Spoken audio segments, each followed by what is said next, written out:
proklamasi mengandung pesan perjuangan yang sangat penting.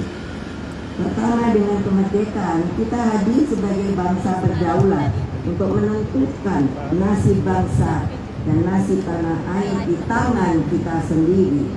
Oleh sebab itu Bung Karno mengatakan, hanya bangsa yang berani meletakkan nasib bangsa dan tanah air di tangannya sendiri akan berdiri dengan kuatnya. Kedua, proklamasi menggelorakan kepada rakyat jiwa merdeka. Sekali lagi, kepada rakyat jiwa merdeka lahir dan batin. Suatu jiwa kebangsaan yang menyatu dengan tanah air Indonesia. Jiwa merdeka inilah yang menjadikan rakyat Indonesia tidak mengenal rasa takut ketika berhadapan dengan bala tentara Belanda yang berniat menjajah kembali negara kita tercinta. Jiwa merdeka inilah yang menjadikan rakyat berani melawan berbagai bentuk penindasan, baik penindasan politik, ekonomi, maupun penindasan dengan menggunakan hukum sebagai alat kekuasaan. Saudara-saudara sekalian, bahwa manusia untuk menertibkan itu maka mereka berbicara soal hukum, tetapi hukum itu adalah digunakan bagi kemaslahatan orang banyak, bukan bagi mereka yang ingin berkuasa dan mempergunakan kekuasaannya sebagai alat kekuasaan. Ketiga, proklamasi melahirkan komitmen untuk melindungi segenap tanah tumpah darah kita seluruhnya, yaitu tumpah darah Indonesia, memajukan kesejahteraan umum, mencerdaskan kehidupan bangsa, dan ikut aktif dalam menjaga ketertiban dunia.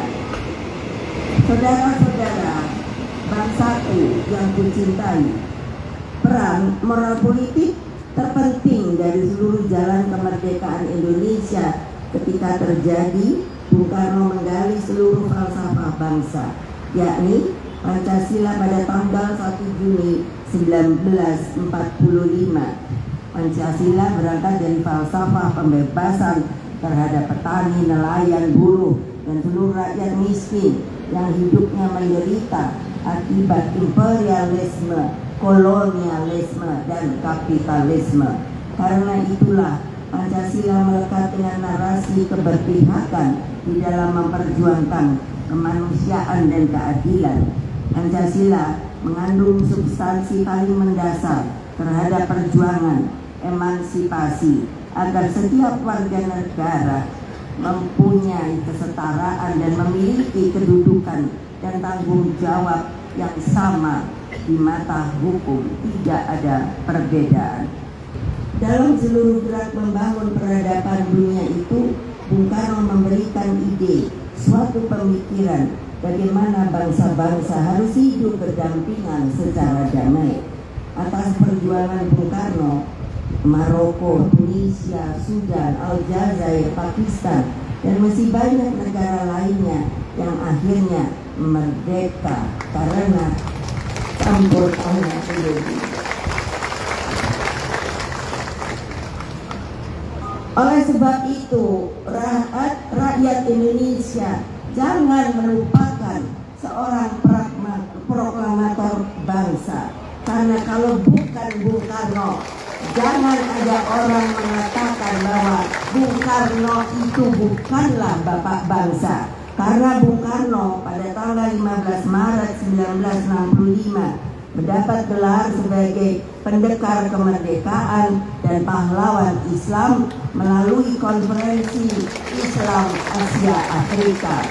Dengan demikian, kemerdekaan Indonesia terbukti menjadi suluk kemerdekaan bagi bangsa-bangsa lain yang masih terjajah sampai hari ini. Mari, seluruh cita-cita besar kemerdekaan itu kini ada yang mencoba membelokkan sejarah melalui kekuasaannya.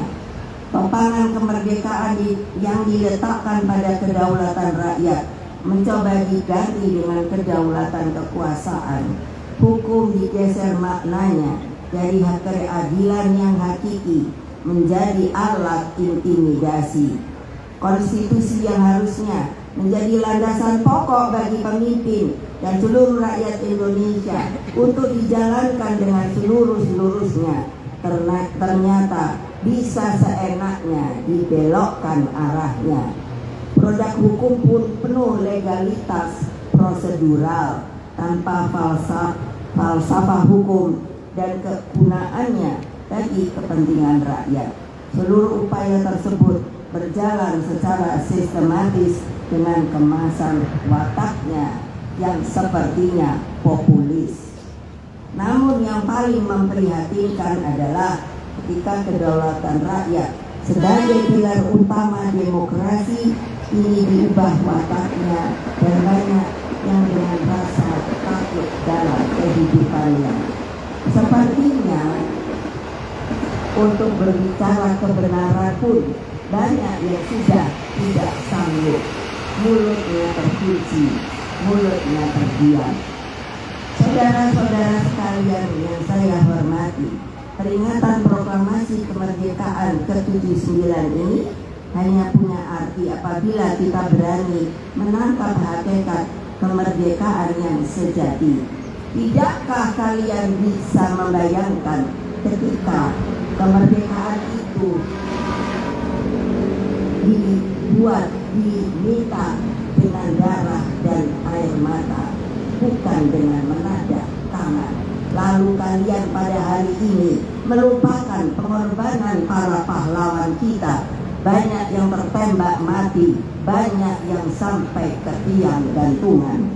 Saya menyampaikan amanat saya. Pertama, pahamilah seluruh konsepsi pemikiran, cita-cita, semangat, dan perjuangan kemerdekaan Indonesia. Kesemuanya mengandung cita-cita yang mulia bagi terwujudnya Indonesia Raya.